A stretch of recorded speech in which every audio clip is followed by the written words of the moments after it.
భీమ్. ధన్యవాదాలు శ్రావణి గారు. ఇప్పుడు ఎస్టీ సంక్షేమం తీర్మానం మీద మాట్లాడవలసిందిగా కిడారి శ్రావణ్ గారు జీసీసీ కార్పొరేషన్ చైర్మన్ గారిని మాట్లాడవలసిందిగా కోరుతున్నాం.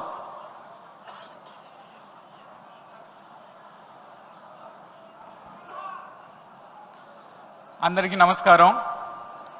ఈరోజు తెలుగుదేశంతో పాటు తెలుగువారు, ఆంధ్రప్రదేశ్ తెలుగువారు అందరూ పండగ మహానాడుకు ఇచ్చేసినటువంటి వాళ్ళందరికీ, మరి ముఖ్యంగా నా తండ్రి సమానులు మన రాష్ట్ర ముఖ్యమంత్రి వర్యులు శ్రీ నారా చంద్రబాబు నాయుడు గారికి, అదేవిధంగా నా అన్న లోకేష్ గారు, రాష్ట్ర విద్యాశాఖ మంత్రి గారు, మన జాతీయ ప్రధాన కార్యదర్శి వారికి, మన రాష్ట్ర అధ్యక్షులు వారు పల్ల శ్రీనివాస్ గారికి, వేదికపై ఉన్నటువంటి అతిరథ మహారాజులందరికీ, నా తెలుగుదేశం కుటుంబ సభ్యులందరికీ కూడా నా ప్రత్యేక ధన్యవాదాలు, నమస్కారాలు తెలియజేస్తున్నాం. ఈరోజు గిరిజన సంక్షేమం తరపున మాట్లాడడానికి అవకాశం ఇచ్చిన అందరికీ కూడా మరోసారి ప్రత్యేక ధన్యవాదాలు తెలియజేసుకుంటూ, ఒకసారి మనం అందరం కూడా గుర్తు చేసుకోవాలి. సుమారుగా గతంలో తెలుగుదేశం ప్రభుత్వం ఉన్నప్పుడు, ముఖ్యమంత్రిగా శ్రీ నారా చంద్రబాబు నాయుడు గారు ఉన్నప్పుడు అనేక విధాలుగా గిరిజన ప్రాంతాన్ని అంతా కూడా అభివృద్ధి చేసే కార్యక్రమం చేశాం. అన్ని విధాలుగా కూడా మారుమూల ప్రాంతాల్లో రోడ్లు ఇవ్వడం అయితేనేమి, మారుమూల ప్రాంతాల్లో తాగునీటి సమస్యలు అయితేనేమి, మారుమూల ప్రాంతాల్లో నివసించినటువంటి పేద గిరిజనులకి సొంత ఇల్లు కల నెరవేర్చడం అయితేనేమి, లేకపోతే కష్టాల్లో ఉన్న వాళ్ళందరికీ పెన్షన్లు ఇవ్వడం అయితేనేమి, రేషన్ కార్డులు ఇవ్వడం అయితేనేమి, విద్య ఇవ్వడం అయితేనేమి, అన్ని విధాలుగా కూడా ముఖ్యమంత్రి గారు శ్రీ నారా చంద్రబాబు నాయుడు గారు ప్రత్యేక దృష్టితో ఈరోజు గిరిజన ప్రాంతాన్ని బాగు చేసినటువంటి పరిస్థితి. అయితే ఈరోజు ఒక విషయం గుర్తు చేయాలి. సుమారుగా 2019 నుంచి 2024 వరకు కూడా గిరిజన ప్రాంతం అంతా కూడా అన్యాయం అయిపోయిందని చెప్పి కూడా ఈ సందర్భంగా తెలియజేస్తున్నాం.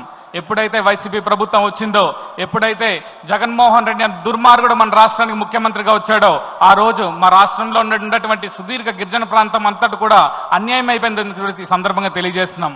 5 సంవత్సరాల్లో కనీసం ఎక్కడ కూడా కనీసం ₹1 కూడా ఖర్చు పెట్టి రోడ్లు వేయలేనటువంటి పరిస్థితి, మారుమూల ప్రాంతంలో ఉన్నటువంటి వాళ్ళకి తాగునీడు కూడా ఇవ్వలేనటువంటి పరిస్థితి, అంతేకాకుండా ఒక్క కుటుంబానికి కూడా సొంత ఇల్లు కూడా ఇవ్వలేనటువంటి పరిస్థితి గత 5 సంవత్సరాల్లో చూసాం.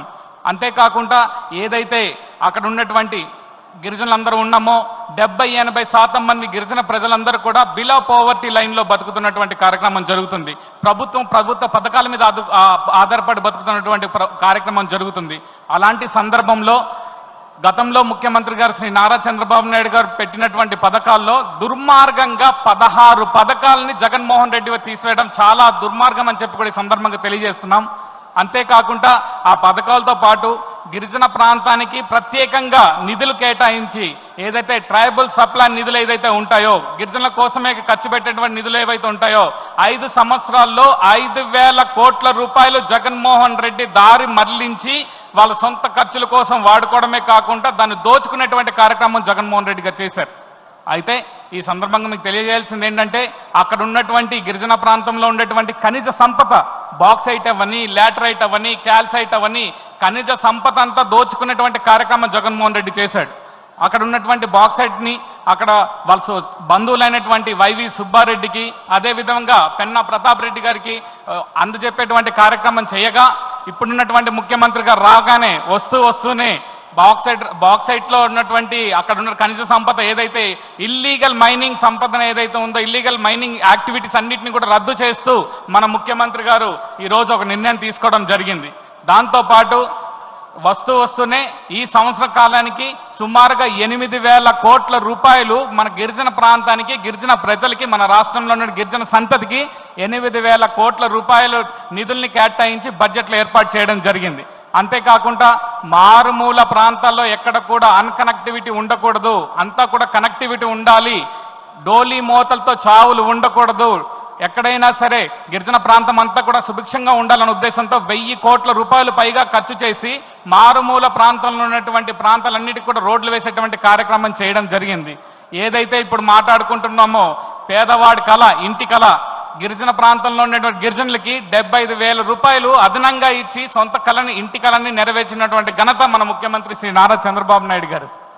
మీకు మరో ముఖ్యమైన విషయం చెప్పాలి. ఏదైతే మనకు ఉండేటువంటి గిరిజన ప్రాంతంలో ఉండేటువంటి చట్టం ఏదైతే ఉంటుందో, భూమి రక్షణ చట్టం 1/70 చట్టం కింద ఉన్నటువంటి చట్టాన్ని మన ప్రభుత్వం ఏర్పడిన తర్వాత కొంతమంది వైసీపీ నాయకులు వదంతులు తీసుకొచ్చి ఏదో చట్టాన్ని తీసేస్తారు అనేసి ఒక భ్రమను కలిగించినప్పుడు నేరుగా ముఖ్యమంత్రి స్థాయిలో ఉండి చంద్రబాబు నాయుడు గారు ప్రెస్ మీట్ పెట్టి గిరిజనులందరికీ హామీ ఇవ్వడం జరిగింది. ఎక్కడ కూడా 1/70 చట్టాన్ని రద్దుపరిచేటువంటి కార్యక్రమం జరగదు. 1/70 చట్టం ఎంతకంటే ముందు కంటే కూడా పటిష్టంగా అమలు చేస్తామని చెప్పి హామీ ఇవ్వడం జరిగింది.